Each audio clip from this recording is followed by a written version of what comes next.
उत्तर भारत के एक छोटे से गांव में एक सुनसान और वीरान हवेली खंडहरों में तब्दील हो चुकी थी।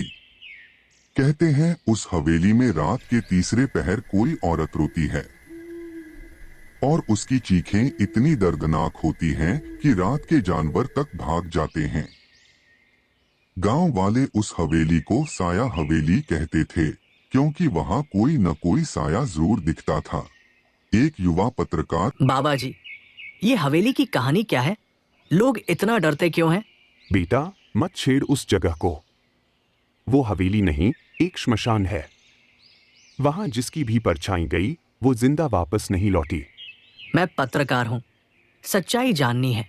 अगर कोई भूत प्रेत है तो दुनिया को बताना चाहिए कि ये सिर्फ अफवाह है। हर अफवाह के पीछे एक दर्दनाक सच होता है, और ये हवेली तो उस दर्द की कब्र है। आरव नहीं माना। उसने ठान लिया कि वो उस हवेली की सच्चाई खुद देखेगा। कैमरा लेकर रात के समय हवेली में प्रवेश करेगा। रात के 12:05। हवा सिसकारियों की तरह चल रही है। आरव कैमरे में बोलता है, रात के ठीक 12 बज चुके हैं और मैं साया हवेली के अंदर कदम रख रहा हूँ। मेरे पीछे कुछ भी हो सकता है, लेकिन डर का सामना यही होगा।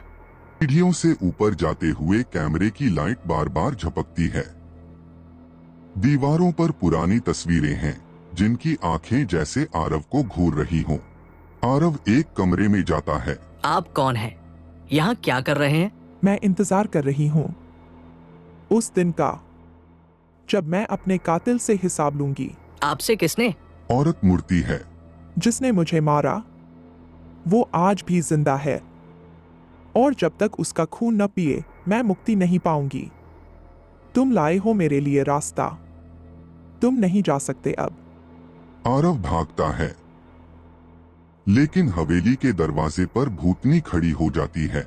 राधा, तुम्हें न्याय चाहिए? मैं तुम्हारी कहानी दुनिया को बताऊंगा। अगर तुमने मेरी बात रखी तो मैं तुम्हें छोड़ दूंगी, वरना तुम्हारी रूह भी यहीं भटकती रहेगी। आरव जमीन पर गिरा हुआ है, बेहोश, और गांव वाले उसे खेतों के पास खोज निकालते हैं। मैंने कहा था बेटा मत जा, लेकिन तू गया और अब लौट आया। ये हवेली तुझे जिंदा छोड़ दे, ये चमत्कार है। आरव का वीडियो वायरल होता है। पूरी दुनिया राधा की कहानी जानती है। सरकार हवेली को ध्वस्त कर देती है। वहां मंदिर बनता है।